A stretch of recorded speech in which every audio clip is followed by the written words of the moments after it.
Bonjour et bienvenue dans ce point lecture de juillet. Alors oui, il fait une chaleur à crever dans l'appartement. Et honnêtement, personnellement, j'arrive plus à allumer les rampes pour avoir un brin de lumière. C'est surtout que je vis, comme vous voyez, dans la pénombre. Alors je pense que j'arriverai à vous faire des images assez correctes pour que vous puissiez voir ce que j'ai lu. Ça c'est la première partie, puisque j'ai décidé de vous faire la partie des 3 premiers que j'ai lus. Vous verrez les 3 prochains dans une autre vidéo. Donc le premier que j'ai lu en semi-lecture commune avec Elodie de la chaîne Elodie Lit, puisqu'elle a été prise par des obligations personnelles qui la ralenti dans son rythme de notre lecture commune, donc elle est en train de le finir. Voilà, alors c'est une belle petite pavasse à notre ami donc Gagner la guerre et donc bien de Jean-Philippe Jaworski et pas Jean-Pierre, mais vous savez que j'ai un souci majeur avec les prénoms comme composés, j'ai du mal, les Jean-Pierre, j'ai du mal.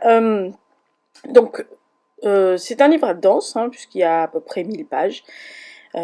Honnêtement, c'était quelque chose qui m'avait été recommandé donc par Dame Chantal, qui m'avait dit que c'était vraiment excellent et qu'elle estimait que ça allait me plaire, et elle n'avait pas tort. Alors, on est en présence de Benvenuto, qui est un mercenaire, l'homme, le bras armé du grand chef à plumes de la cité. Qui nous conte, en fait, puisque c'est lui qui conte ses aventures, qui va nous expliquer ce qu'il a fait, ce qui lui est arrivé. Et donc il prend le lecteur à témoin assez régulièrement, avec un langage peu châtié, c'est le moins qu'on puisse dire, euh, et qui peut être,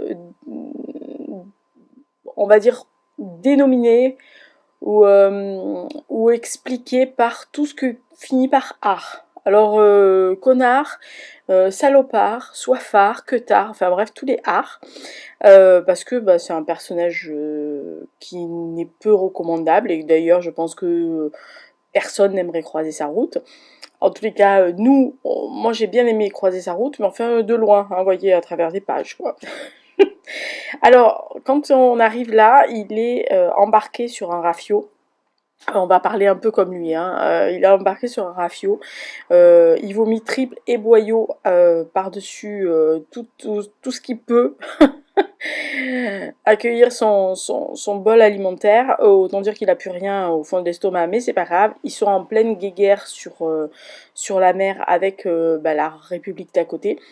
Lui suit un bateau qui est mené par le héros, le petit chéri de sa cité, euh, qui n'est là que pour la gloire en tous les cas, et qui est fort bon militairement, et Benvenuto ne peut pas l'encadrer, on a bien compris.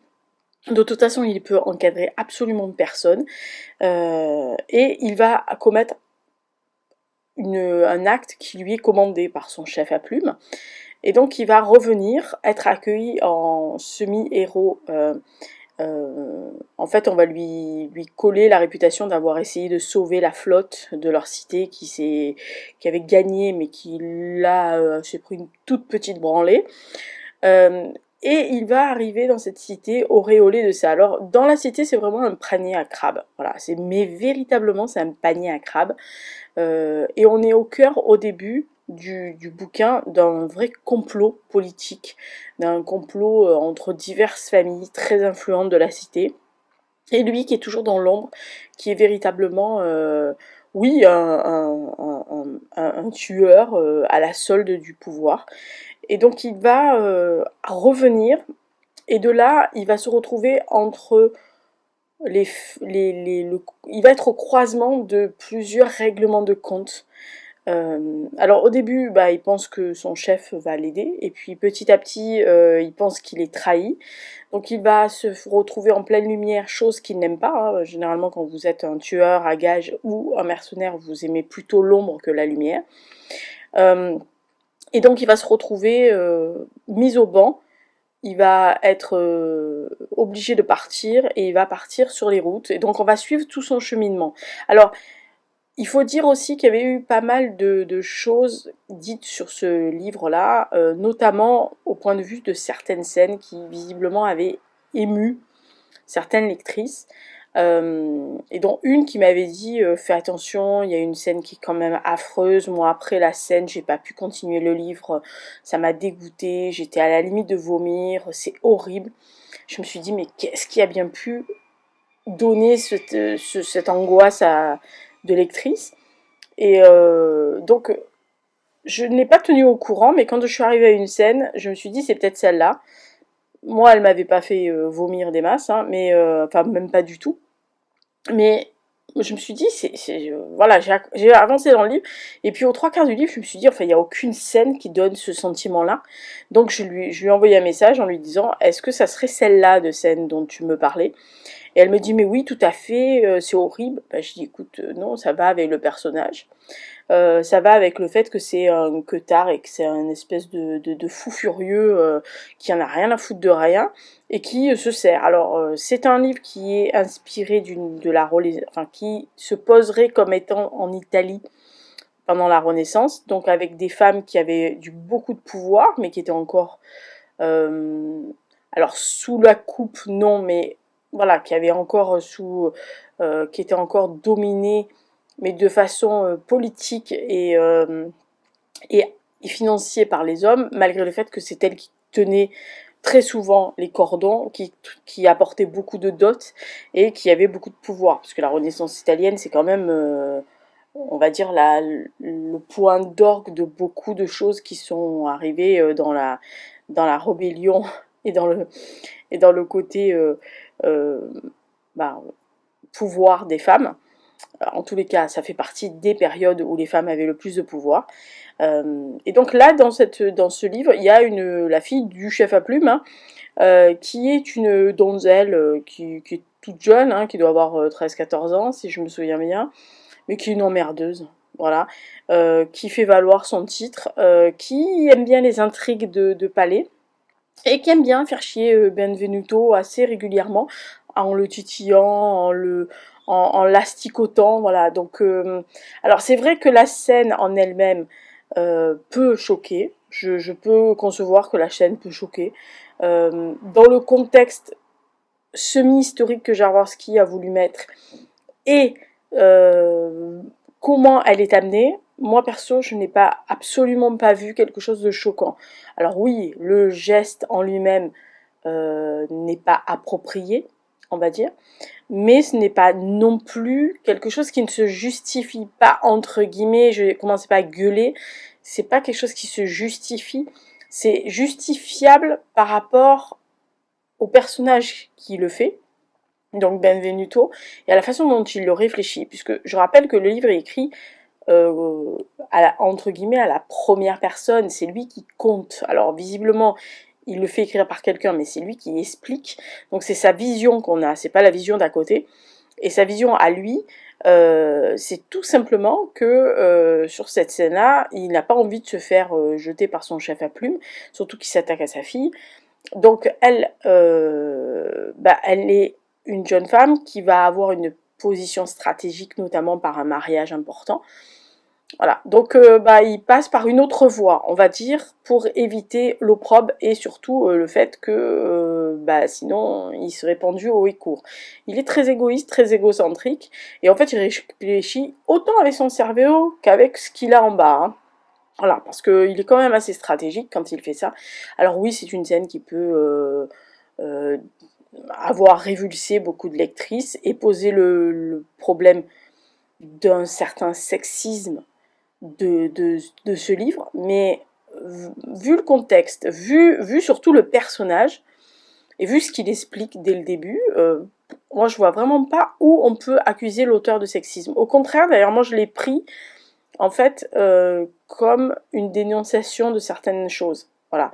Alors peut-être que je suis peut-être plus âgée et que j'ai un autre recul sur la question, parce que la plupart des personnes à qui j'ai parlé ou sur lesquelles j'ai regardé les avis, pour lesquelles j'ai regardé les avis, etc., c'est des jeunes femmes. Voilà, c'est des filles qui ont entre 20 ans, alors on va dire 20 ans, 21 ans, et l'autre, la plus vieille que j'ai vue, doit avoir 33, ça pourrait être mes filles, largement, très très largement. Donc peut-être que j'ai ce recul-là de vieillerie qui fait que ça ne me choque pas parce que bah, alors je me suis aussi mise à la place de Benvenuto.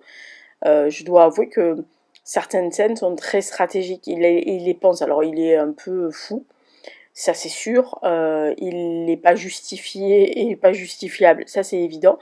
Mais c'est un mec qui sauve sa peau et qui veut juste finir la journée pas en mauvais morceaux. Alors c'est vrai qu'il y a beaucoup d'épisodes où il s'en prend plein la gueule, où il est cabossé de partout, voire carrément écrasé.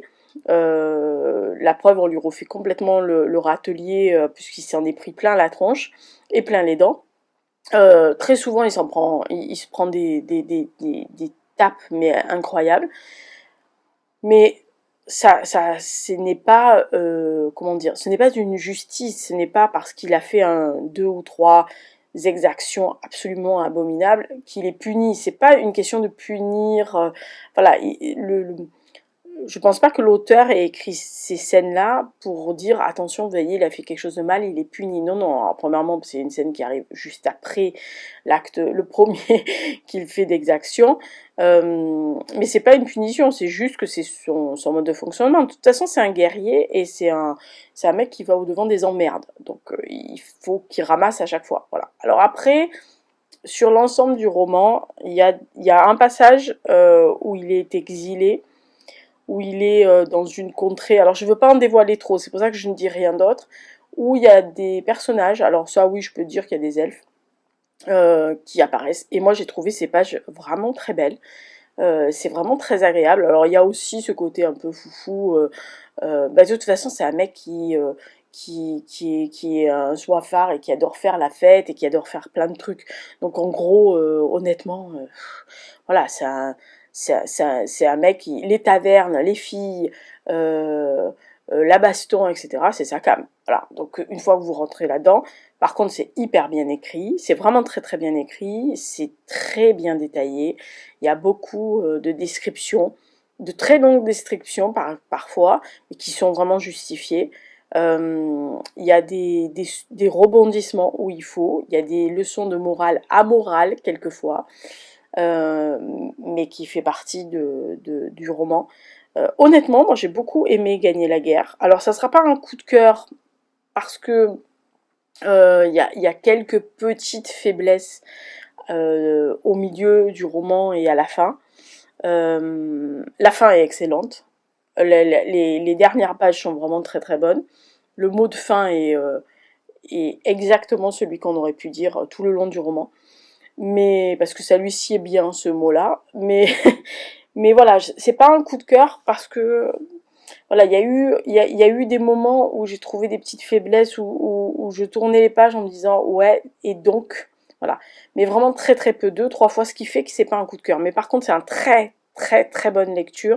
Vraiment je me suis oui, je me suis régalée à lire toutes ces pages et j'ai vraiment passé un très très bon temps. Je l'ai lu en une semaine à peu près. On avait fait un découpage d'ailleurs, voilà. Miss Elodie avait fait un très joli découpage. Franchement, j'ai vraiment beaucoup aimé ma lecture, donc je vous le recommande si vous aimez ce genre de choses, hein, c'est une fantaisie. Je ne vous le recommande pas si vous avez une âme sensible, si beaucoup de choses peuvent vous choquer. Il y a une scène qui peut choquer, ou il soif. Alors moi, absolument pas du tout, hein, je veux dire, alors là, ça m'a fini. Vraiment, j'ai pas du tout été révulsée. Mais pour en avoir parlé, je vous dis, avec une autre lectrice qui, elle, avait arrêté le livre tellement ça l'avait angoissée et même provoquée. Elle m'a dit, remets-toi, il n'y a rien qui te choque. Si, il y a beaucoup de choses qui me choquent, mais ce genre de truc de contexte, vous savez, moi qui aime l'histoire, ce genre de scène, c'est de la gnognotte par rapport à la vraie histoire et à ce qui s'est vraiment passé par quelquefois. Voilà. Donc une fois que vous savez certaines choses en histoire, ce genre de scène, ça, c'est pas juste, c'est ce que je dis, je vais pas recommencer, je vais redire justifiable, mais c'est pas justifié et justifiable, mais c'est ce qui malheureusement à l'époque est arrivé. Et vous ne pourrez, et je rappelle, vous ne pourrez jamais gommer ce qui s'est passé avant. Voilà. Sinon, ça en viendrait à annihiler tous les êtres humains qui sont passés avant vous.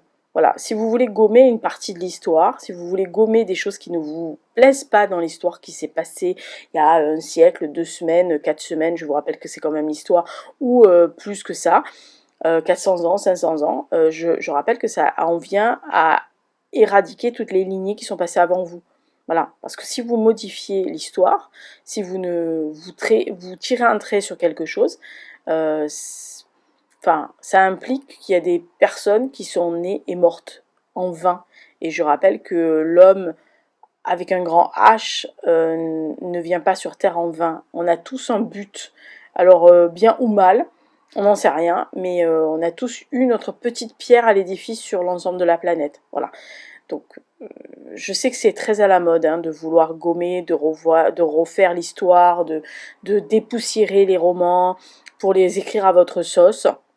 Moi j'ai juste un conseil à donner aux gens qui disent ça, en disant oui mais il faudrait réécrire sur... Bah non, écrivez-le, écrivez un nouveau roman. Faites en sorte qu'il y ait des nouvelles choses. N'allez pas chercher des vieux trucs et de les dépoussiérer et de réécrire à la sauce de maintenant. Parce que, premièrement, vous dénaturez ce que l'auteur à l'époque a voulu peut-être dénoncer ou vouloir dire à son époque à lui. Je rappelle que les auteurs ne sont pas complètement des débiles, donc quelle que soit leur époque, ils ont voulu dire quelque chose, alors que ça soit bien ou mal exprimé, mais ils ont voulu le faire. Et puis l'intérêt, c'est de coller à votre époque. Et donc l'intérêt, c'est d'avoir des livres qui, dans 100 ans, seront lus par des nouveaux lecteurs et qui pourront voir le monde actuel, la société actuelle. Si c'est pour réécrire à votre sauce des choses qui ont été faites au 19e siècle, c'est complètement ridicule. Parce qu'en fait, la personne qui va venir après vous dans 2-3 générations, elle va se dire « Ah, c'était ça le 19e ?» alors que c'était absolument pas ça. Donc, chaque époque doit être écrite, expliquée, montrée. Et donc, les auteurs, les réalisateurs, les dessinateurs, tous les artistes en général, on doit, et je dis on doit donner notre pierre de notre époque, faire ressentir notre époque, notre monde, notre société actuelle. Pas d'aller dépoussiérer la moitié des bouquins qui ont déjà été faits ou de mettre au rebut certains tableaux dans les caves des musées parce que ça ne vous sied pas. Eh bien non, c'est pas comme ça que ça marche. Voilà. Donc c'est à peu près le propos aussi qu'on peut lire en filigrane. Bon, après ça, il faut avoir un cerveau pour lire en filigrane. Je suis désolée, c'est pas donné à tout le monde. Voilà, donc ça c'était Gagner la guerre de Jean-Philippe Jaworski. Très très très très bonne lecture et merci à Elodie. Et j'attends son avis, mais je pense que nous serons pas très loin d'être d'accord. Alors, deuxième livre lu, ça s'appelle donc Janvier noir de Alan Parks. Alors, nous sommes dans un petit roman policier, vraiment un bon petit roman policier. Alors il n'y a rien de révolutionnaire, je vous le dis tout de suite, mais c'est une série qui est faite donc par Alan Parks, qui utilise tous les mois tous ces livres, donc de cette saga-là, de l'inspecteur McCoy, table mois par mois. Alors pour l'instant en France, il est sorti que 4 tomes, donc janvier, février, mars et avril. C'est une de mes collègues qui m'en a parlé, qui elle avait lu celui de mars, si je ne m'abuse, qui avait trouvé ça assez intéressant et on en a parlé et j'ai eu envie de le lire parce que je me suis dit que ce qu'elle me racontait était pas mal.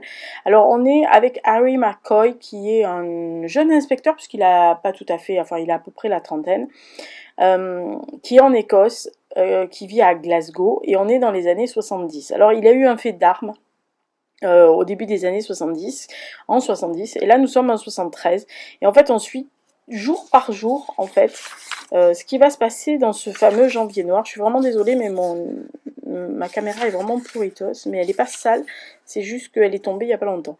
Voilà, donc on commence le 1er janvier, et il va se passer quelque chose. Alors Harry est un personnage très atypique, alors je vous dis, c'est un bon policier, parce que en fait c'est ces personnages de flics que l'on voit assez régulièrement. Alors il lui est arrivé une chose qu'on va découvrir au milieu du mois de janvier, qui l'a véritablement beaucoup cabossé.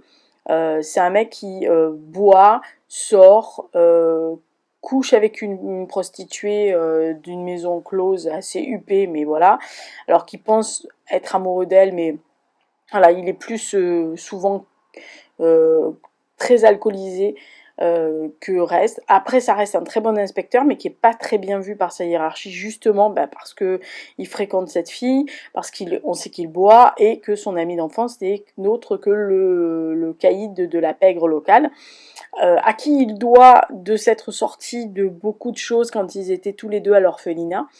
Donc il y a quand même un côté un peu donnant, voilà, il y a quand même quelque chose comme ça. Et donc, il va être appelé par un détenu, qui est aussi un genre de caïd, qui va lui dire qu'une fille, une certaine Lorna, va mourir. McCoy, qui aurait pu, en tant qu'inspecteur, se dire « Ah bah ouais, je vais quand même enquêter », en fait, on a rien à cirer parce qu'en fait, il a juste envie de se tirer, d'aller boire un coup. Il finit la nuit avec cette fille et le lendemain matin, quand il se réveille, il se dit bon, je vais quand même enquêter. Ça mange pas de pain. Il fait sa petite enquête et il découvre que cette fameuse Lorna travaillait dans un restaurant, mais qu'elle a été virée, ou en tous les cas qu'elle n'est pas venue ce jour-là. Donc il va voir un peu à droite à gauche jusqu'au moment où eh bien, il est appelé pour un meurtre dans la rue d'une fille, et dont le garçon qui l'a tuée s'est suicidé. Et donc il va découvrir que la fameuse fille qui vient de se faire abattre comme un rien sur la route s'appelle Lorna. Et donc il se rend compte que le prisonnier lui a dit la vérité, donc ils vont retourner en prison avec son adjoint, donc un certain Wati, qui est un tout jeune recrue, tout frais moulu, tout mignon. Et ils vont de là, ça va aller de mal en pis, entre guillemets, dans le sens où il va avoir toute une série de meurtres, de choses trappes qui va arriver. Alors, on est dans le Glasgow des années 70, entre la pègre, les gens très très riches qui avaient le pouvoir sur tout, et la pauvreté, la misère, le chômage, etc. de cette période-là. Alors, je vous dis, c'est un bon petit roman policier. Le policier, dans ce qu'on voit très souvent, voilà, un mec cabossé, qui est fréquentable, hein, mais voilà, qui a vraiment une raison. Alors, il a vraiment une raison d'être cabossé, vraiment, et il va se retrouver aux prises avec cette famille riche, omniprésente et omnipotente, qui n'est pas très clean, c'est le moins qu'on puisse dire, mais qui a beaucoup de rouages et d'appui partout.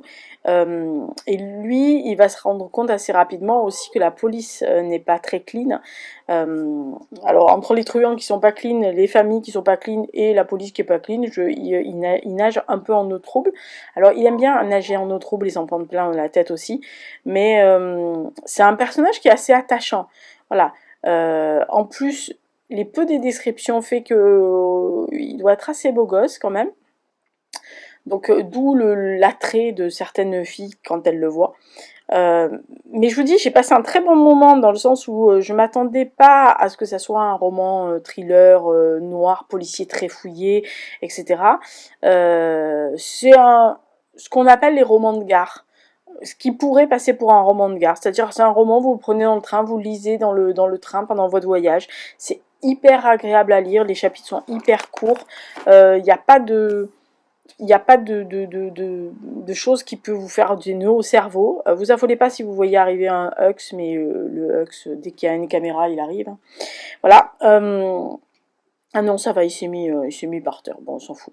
Et donc, vraiment, c'est un roman que j'ai apprécié. En plus, ça décrit les Glasgow des années 70. C'est toujours très intéressant de voir aussi la perspective d'un auteur sur cette période-là. Je lirai les suivants. Ça, c'est sûr et certain. Je lirai février, mars et avril pour savoir ce qu'il arrive à Rick McCoy. Parce que franchement, voilà, c'est un personnage que j'aime bien, que j'ai bien aimé. Je l'ai trouvé attachant, je l'ai trouvé choupinesque. Voilà, alors c'est un, voilà, un mec un peu bizarroïde, hein, mais bon, voilà, il passe très très bien. Donc, Alan Parks, Janvier Noir, donc c'est chez Rivage Noir. Ah, le précédent, c'était chez Folio SF. Hein. Je pense que vous avez eu la couverture suffisamment longtemps pour noter et pour prendre des petites notes, voilà. très jolie couverture d'ailleurs. Dernier de la quinzaine que j'ai lu, c'est donc le nouveau roman de Frédéric Pottier, donc c'est chez Aube Noire. Ça s'appelle La poésie du marchand d'armes. Alors, j'avais lu La menace 732 et je vous incite à lire La menace 732 avant de lire celui-là. Alors bien sûr, c'est des entre guillemets des one-shot parce que vous pouvez très bien lire celui-ci sans savoir ce qui s'est passé dans La menace 732, mais comme nous retrouvons pratiquement presque tous les protagonistes du premier, de 732, honnêtement, autant lire les deux. Alors, on est en présence en fait d'un marchand d'armes qui est surnommé le Libanais, qui est enlevé en plein Paris après un rendez-vous d'affaires dans un célèbre palace. Et ce mec est un intermédiaire, comme il en existe sûrement beaucoup, dans le milieu de l'armement et des marchés très juteux de l'arme. Et donc Frédéric Pottier, cette fois-ci, nous lance sur cette piste-là, c'est-à-dire nous met dans les pas des secrets défense et des marchés entre États, même quitte à doubler son voisin pour essayer d'armer le troisième. Voilà. Et donc, on est dès le début dans une espèce d'attentat qui se passe à Lorient, dans un site d'armes, d'une entreprise, enfin d'une société qui produit des armes de pointe, qui devait être livrées à un pays des Émirats. Et cet attentat fait des morts, beaucoup de blessés, etc. Et donc on dépêche bien sûr les services intérieurs, enfin le service de renseignement intérieur, et notamment l'inspecteur et la capitaine Nina Myriam, qui était déjà là dans les 732, et la présidente de la République, donc qui est une femme qui a été élue dans les circonstances du précédent roman, est une femme à poigne, une femme de tête, qui n'hésite pas à trancher dans le lard, qui a son vocabulaire très fleuri du sud-ouest, et qui qui demande à son chef d'état-major, son général d'état-major et son ministre de la Défense de dénouer cette espèce de merde là, qui vient de lui tomber dessus. Donc les services intérieurs enquêtent. Alors la capitaine Myriam est aussi quelqu'un de très atypique. Elle est mariée, elle a des enfants, mais son mec est en train de se casser. Et elle n'hésite pas à sauter sur le premier qui bouge si ça lui donne envie. Alors, il y a juste, il y a quelques soubresauts à l'intérieur de ce roman, et il ne faut pas que j'en dise trop, parce que si vous voulez le lire, bah, sinon je vais vous spoiler le truc. Mais sachez que on suit à la fois l'enlèvement et la disparition de ce marchand d'armes. On suit la présidente, on suit son ministre de la Défense, on suit les arcanes du pouvoir, alors que ce soit les arcanes au niveau politique, que ce soit les arcanes au niveau des structures de l'État, que ce soit la présidence, Matignon, l'Assemblée, etc. On suit aussi tout ce qui fait les dédales entre les policiers, le renseignement, les gendarmes, etc. Il y a quand même aussi cette histoire-là. Et donc, évidemment, c'est des chapitres très très courts, hein. Des fois c'est 2, 3, 4 pages maximum, mais ça avance, voilà, c'est par date, ça avance dans l'enquête. On va se retrouver en France, on va se retrouver dans certains autres pays, dans certains endroits du monde, on peut dire même du monde, avec un complot qui est beaucoup plus profond que ce que au début on peut imaginer, et aussi dans la mouvance actuelle, puisque le roman évoque 2-3 fois la guerre en Ukraine, entre l'Ukraine et la Russie, et toutes les ramifications et toutes les alliances et mésalliances qu'il peut avoir sur le point international et aussi en géopolitique. C'est-à-dire, si vous bougez un pion ici, ça fait tomber le château de cartes ailleurs.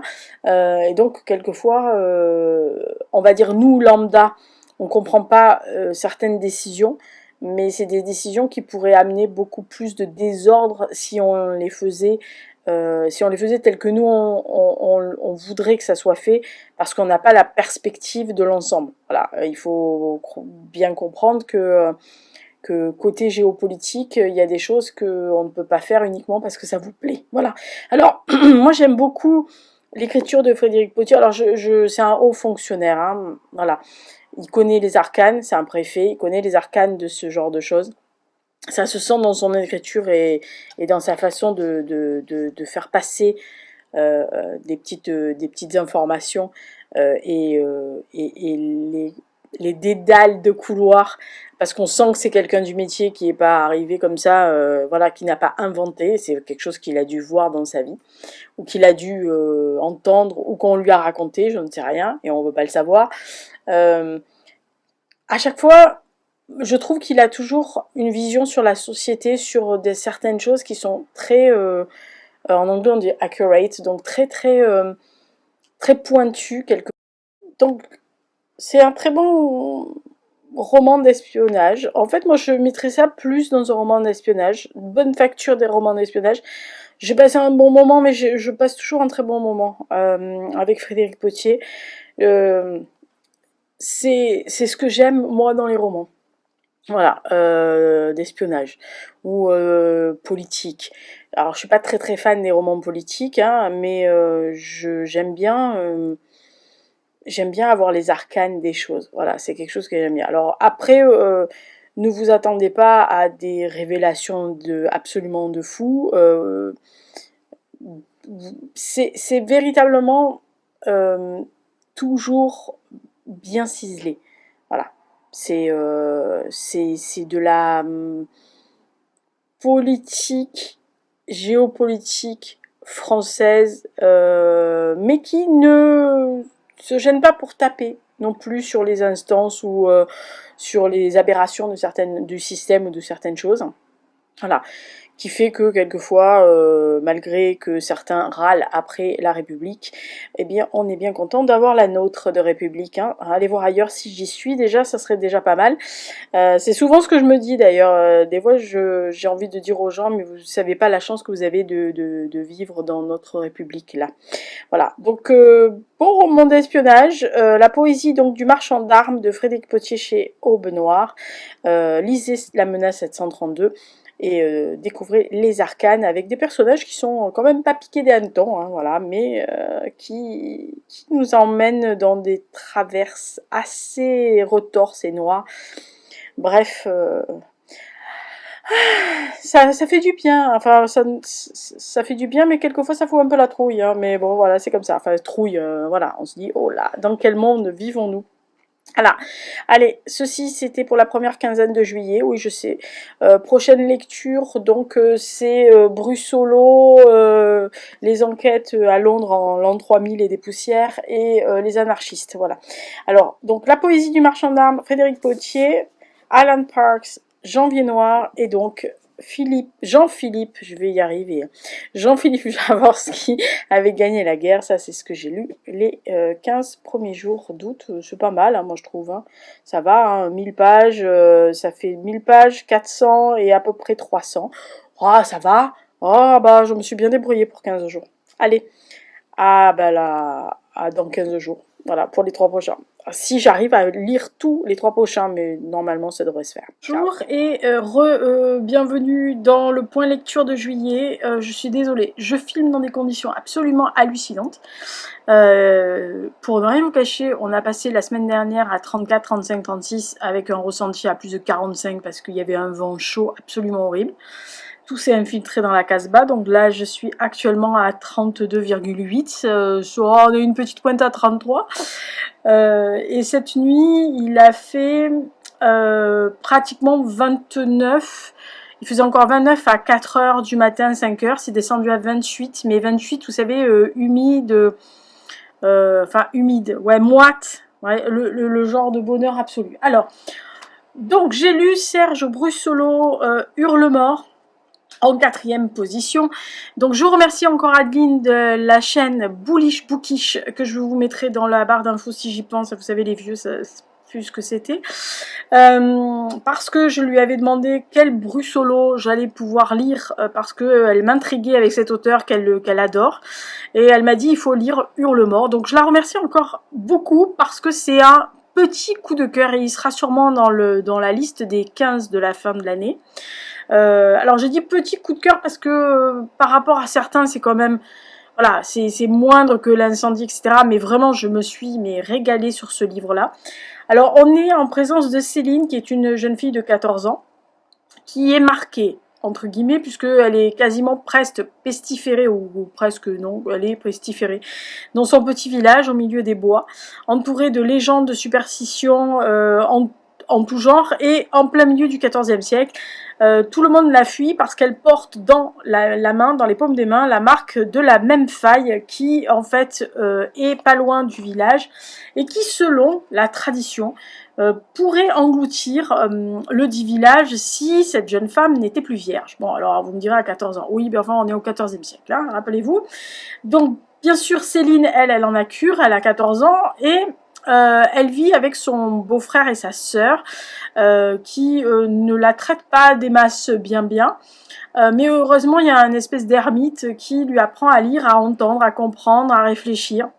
Et donc pour elle la vie est un peu moins rude, mais néanmoins la vie n'est pas facile et pas tendre avec elle, et tout le monde est un peu rude avec elle, tout le monde est un peu difficile avec elle. Il y a très peu de personnes qui lui parlent, donc je lui disais sa sœur, son beau-frère, Hugues qui est un des palefreniers gardiens du château, et le ravi de la crèche, alors qui ne parle pas mais qui grogne hein, plus qu'il ne parle, mais enfin ça fait partie des peu de personnes qui lui adressent la parole. Et en sus le baron donc Gilles de Hurlemort, qui est l'héritier de cette seigneurie, est parti pour une chasse et il n'est jamais revenu, et le village dit être maudit à cause de ceci, et donc comme il est éloigné de tout et toutes les rumeurs l'atteignent, donc il fait un peu profil bas ce village malgré tout ce qui arrive. Alors pourtant Céline sent qu'il y a autre chose dans cette forêt qui dit être maudite et hantée, et qui est habitée par des personnes qu'on ne voit pas mais qu'on sent et qu'on devine, et dont les villageois ont vraiment très très peur d'y aller. Donc un jour elle se décide à aller chercher le baron pour aider la commune, parce qu'elle pense que justement il est le seul capable d'aider le village. Et par ailleurs il y a un ange noir qui hante le coin avant on va dire de s'abattre sur les habitants, puisque Jaume le Noir, comme on l'appelle, est un inquisiteur de la pire espèce. Hein. Alors, il n'y avait jamais de bonne espèce hein, chez les inquisiteurs, mais alors celui-là, il est gratiné. Et il a un bras armé, une femme, qui n'est pas douce non plus, et qui, en gros, était une sage femme, une accoucheuse de démons. Avec des tenailles, enfin la description des tenailles vous donne pas du tout envie d'accoucher.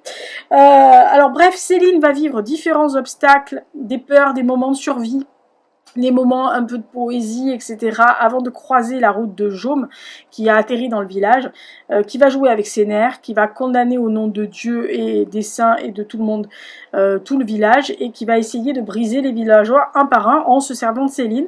Mais Céline, elle, la marquée est là. Elle se dresse mal parfois, mais elle lutte et elle espère le retour du baron Gilles. Alors je vous laisse deviner tout ce qui se passe à la fois à l'intérieur de la forêt, après, etc. Alors c'est à la fois sombre et lumineux, poétique et ardent. Hurlemort est vraiment un roman qui vous plonge dans un majestueux paysage qui lutte pour sa survie, mais pour son âme aussi, par la même occasion, mais qui a peur du lendemain, qui a peur un peu de tout. Alors moi j'ai beaucoup aimé le personnage de Céline, qui est plein d'espoir, de résistance, qui n'a pas peur d'affronter ses ultimes angoisses, même si, si elle a quand même elle aussi le trouillomètre au ventre. Je me suis attachée aussi à certains personnages qui sont secondaires, on va dire, que ce soit au simple comme au puissant. Bref, c'est un roman, un petit coup de cœur, plein de poésie, de frénésie, de dénonciation des ravages des croyances, de la croyance religieuse, des religieux eux-mêmes. et surtout de l'ignorance et de l'obscurantisme. Honnêtement, c'est un roman qui vous laisse des pistes de réflexion, qui n'est pas si anodin que ça d'ailleurs, et qui vous donne beaucoup d'ouverture, de réflexion, et il y a une profondeur dans ce roman, honnêtement, qui n'est pas forcément dit en quatrième de couverture, d'ailleurs quatrième de couverture très trompeuse. Voilà, donc écoutez, comme Adeline de la chaîne, je rappelle Bullish Bookish, je vous recommande donc Hurlemort de Serge Brussolo. Ça, je suis désolée, ça bouge, hein, mais vous savez les vieux. Alors j'ai lu les Anarchistes de Alexander Ilivieski, donc c'est chez Gallimard. Alors, si, je vous le dis tout de suite, vous n'aimez pas les écrivains russes, leur folie, la démesure, et aussi cette abondance de digressions qu'ils ont l'habitude de faire, n'y allez pas. Alors non, mais je vous le dis tout de suite, c'est pas fait pour vous. Alors c'est un roman, somme toute, assez aisé à compter, parce que le résumé est assez facile, c'est Solomine est un ancien homme d'affaires assez blasé qui décide un jour de vivre loin de Moscou, à la campagne, proche de la rivière Oka, hein, qui est un des non, en fait, qui est l'affluent le plus important de la rive droite de la Volga. Et il veut juste peindre, se confronter à la peinture, contempler la nature, discuter avec ses voisins, quelquefois même d'ailleurs de manière assez houleuse jusqu'à la dispute.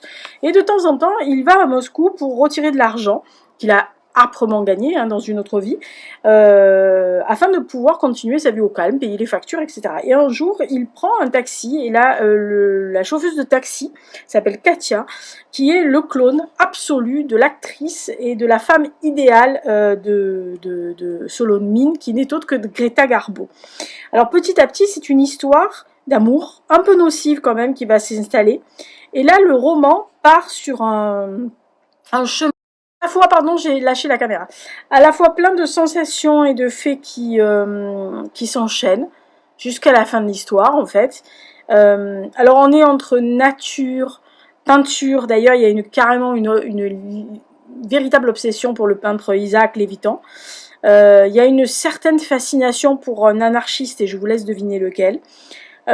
Pour l'histoire, avec un grand H, bien sûr, on parle de philosophie, on parle d'amour, on parle de spiritualité, et chacun des chapitres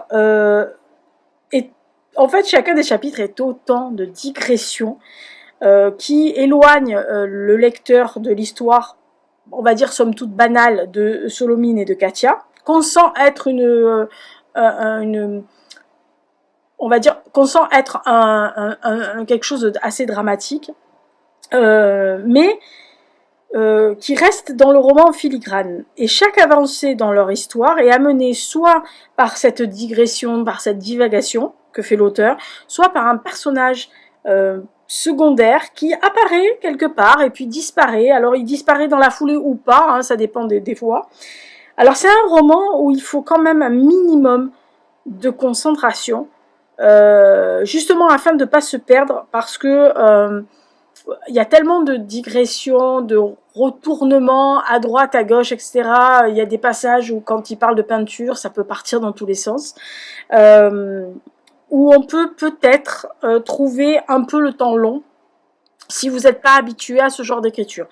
Alors, ça aurait pu être, pour moi, un petit coup de cœur. Alors, c'est un bon roman, mais par contre, le problème, c'est que pour moi, il y a eu un manque d'empathie pour ce pauvre être qui est Solomine, en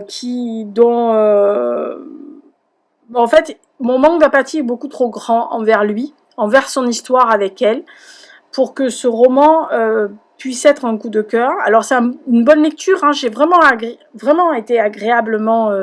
Non, j'ai vraiment aimé lire ce bouquin, mais je pense que je m'en souviendrai pas des masses, à part l'histoire. Je veux dire, à part quand je verrai le titre dans quelques années, je me rappellerai de l'histoire, enfin de ce que je vous ai dit comme résumé, qui est somme toute assez banal. Mais alors par contre, toutes les digressions, tout ce qu'on sait, tout ce qu'on apprend, tout ce qu'on lit, etc., je ne m'en souviendrai pas.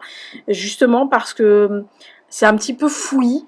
Moi j'aime bien le fouillis, j'aime bien l'âme slave, il faut vraiment aimer ce côté-là, et quand je dis slave, là c'est vraiment l'âme russe, c'est vraiment au fin fond de l'âme russe, c'est vraiment, si vous vous comprenez pas l'âme russe, si vous comprenez pas l'histoire russe, si vous comprenez pas pourquoi il y a des agissements, même maintenant quand on voit à la télévision sur le contexte actuel, où vous vous dites mais c'est pas logique, etc. Mais c'est pas la logique, hein. Voilà, la logique russe n'est pas la logique russe. Je rappelle que c'est un peuple qui depuis des centaines et des centaines et des centaines d'années a l'habitude d'osciller entre la révolution et la servitude complète. Voilà, c'est vraiment des gens qui ont l'habitude de courber les chines, mais ils ont une folie intérieure, une folie extérieure aussi qui fait que ça contrebalance quelquefois le côté servitude, servage et tout ce côté où ils sont obligés quelquefois de courber les chines et d'être malheureux. Mais il y a ce côté, oui, fou. Voilà. Et toutes les digressions qui sont faites dans ce roman, ça illustre vraiment très très bien ce côté-là de l'âme russe. Je vous dis, il faut vraiment vous accrocher. Si vous aimez pas, n'y allez pas parce que vous allez, je pense que vous allez vous ennuyer. Voilà, où vous allez vous perdre à un moment donné, ça serait dommage. Voilà. Donc ça, c'est Les Anarchistes, donc Alexander Iliviensky, chez Gallimard. Donc c'est dans la catégorie du monde entier. Voilà. Et donc le dernier lu qui s'appelle Enquête d'un détective à vapeur de Viat et Olaf Kolikov. Donc c'est chez Folio SF. Alors, c'est un livre qui est très particulier. Alors, nous sommes, pour résumer, pour vous montrer à peu près, vous voyez la couverture, hein, il y a des dirigeables, etc. Nous sommes dans un monde où, en fait, la reine Victoria a épousé le tsar de toutes les Russies, où le président français, qui n'est autre que... je vous laisse deviner, quand je vous dirai la date, vous comprendrez, est en exil à cause d'une dictature solidariste qui a été instaurée dans le pays, donc en France, où tout le monde parle l'anglo-russe, où il y a un département mondial qui régule le climat et d'autres départements qui régulent à peu près tout. Alors quand je vous dirais qu'on est en 3000 selon un calendrier bouddhiste, mais que nous sommes aussi avec un certain Roland des années 70, donc en gros vous êtes en 3000 avec les années 70, voilà, et qu'il y a aussi une incursion, on va dire, du système et du règne victorien, de l'ère victorienne.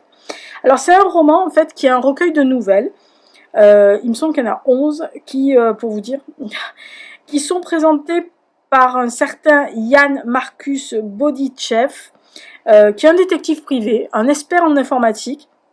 Et en fait, c'est issu de notes qui ont été rassemblées par le fils de Kolikov, Olaf.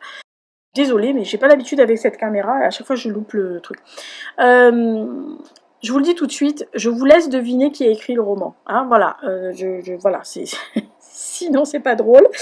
Alors, vous avez d'un côté cette société qui possède une technologie très très avancée, et de l'autre, on est en pleine époque victorienne, puisque la reine Victoria est présente. Hein, je vous rappelle, je vous l'ai dit tout à l'heure. Alors, à chaque nouvelle, on oscille entre policiers, steampunk, puisque il y a des dirigeables.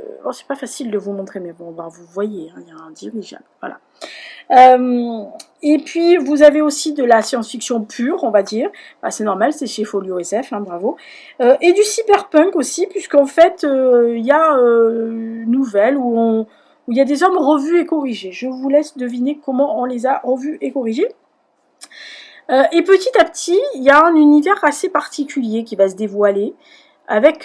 Désolée, mais je suis vraiment pas douée avec cette petite caméra. En fait, c'est sur un Lumix et mon Lumix est assez vieux et c'est très compliqué. En fait, il faut tenir 2 boutons à la fois, ce qui est très chiant pour enregistrer. Donc en fait, qu'est-ce que je disais? Oui, il y a un niveau aléatoire dans les nouvelles. Il y en a certaines qui sont très intéressantes, d'autres qui sont moyennement intéressantes. La première est un peu spéciale parce qu'on se demande où on est tombé. Elle est bien, mais on se dit mais c'est quoi le but? Voilà. Alors, Chancute des enquêtes évoque bien sûr des thèmes différents et c'est ce qui est vraiment intéressant à lire et ce qui m'a vraiment, ce que j'ai vraiment aimé, c'est que on aborde la technologie, la politique, la géopolitique, l'intelligence artificielle, Il y a des enquêtes pures, basiques, ou alors la dénonciation des courants de pensée, que ce soit des courants de pensée philosophiques ou politiques, etc. Notamment d'ailleurs on parle de cette France qui est dans ce système solidariste, qui est d'ailleurs un système qui a mélangé Marx et Engels. Oui, oh bah oui, tant qu'à faire, oui, ah bah bonjour quoi. Alors on pourrait dire un marxo-engelisme. Oh putain, quelle horreur. Bref, enfin je vous renvoie à vos notions de Marx et Engels. Alors comme je vous l'ai dit, c'est assez aléatoire. Alors autant j'ai vraiment beaucoup aimé certaines nouvelles, autant d'autres m'ont laissé un peu froide, voire un peu là. Je les ai lus.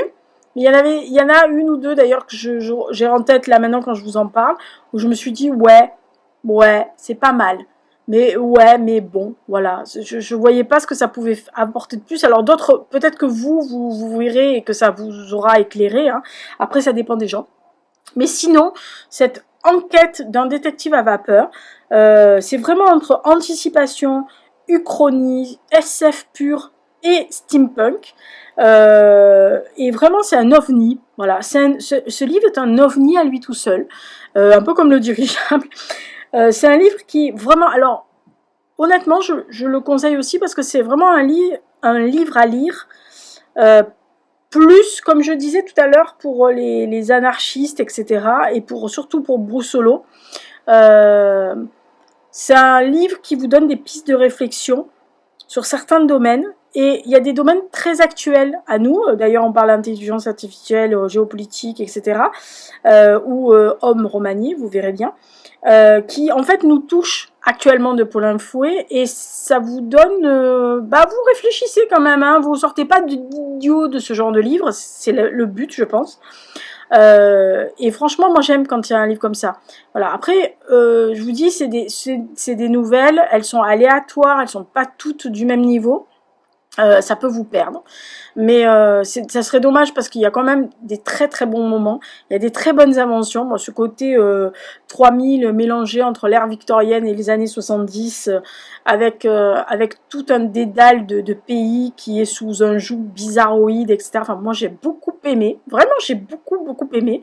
Certaines nouvelles, j'ai trouvé ça génial, et d'autres, je vous dis, j'ai trouvé que c'était un peu plus... ouais, voilà, ça m'a laissé froide. Ça m'a laissé sur le côté, mais bon, voilà. Après, c'est à vous de voir si ça vous intéresse, si vous aimez ce genre de choses. Donc, Viat et Olaf Kolinkov, donc enquête d'un détective à vapeur. Donc, ça, c'est les 3 derniers livres que j'ai lus, donc je vais vous les montrer. Donc, mais c'est pas facile. Hein. Ah, ça va être un peu étonnant, ce truc. Bon, bref, de Alexander Ilivjensky et donc mon petit coup de cœur du mois, et je suis très contente de l'avoir découvert, Hurlemort de Serge Broussolo. Je peux vous dire que ça ne sera pas le dernier que je lirai de cet auteur. D'ailleurs, je pense que ce sera Adeline qui choisira mes prochains Broussolo, hein, parce que comme c'est un peu la spécialiste. Et on le voit très rarement, cet auteur. Il n'est pas si connu que ça. Enfin, il est connu, mais moi, je le vois rarement tourner quand même. Et quand j'ai tagué sur Instagram Serge Broussolo, honnêtement, je crois qu'il y était pas tout à fait 180 personnes, enfin 180 mentions, ce qui est quand même très peu quand vous avez un auteur, quoi. Voilà, un auteur édité quand même chez Folio, hein, on est bien d'accord, c'est pas le commun des mortels, quoi. Voilà.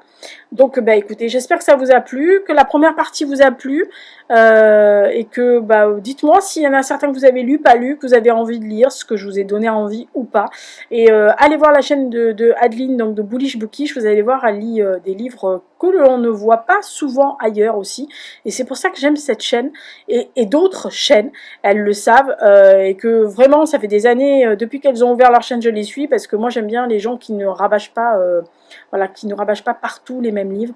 Et en plus, il n'y a pas très longtemps, elle a lu Les Voix d'Anubis, qu'elle a beaucoup aimé, que j'avais lu quand il était sorti à l'époque. Ça m'a donné un coup de vieux quand même, ça m'a donné un coup de vieux. Mais j'ai été très contente parce que je me suis dit, il y a enfin quelqu'un qui parle des Voix d'Anubis. J'avais l'impression d'avoir 3 ans. Enfin, j'avais pas 3 ans quand je l'ai lu, mais j'étais très très heureuse de l'avoir vu chez Adeline.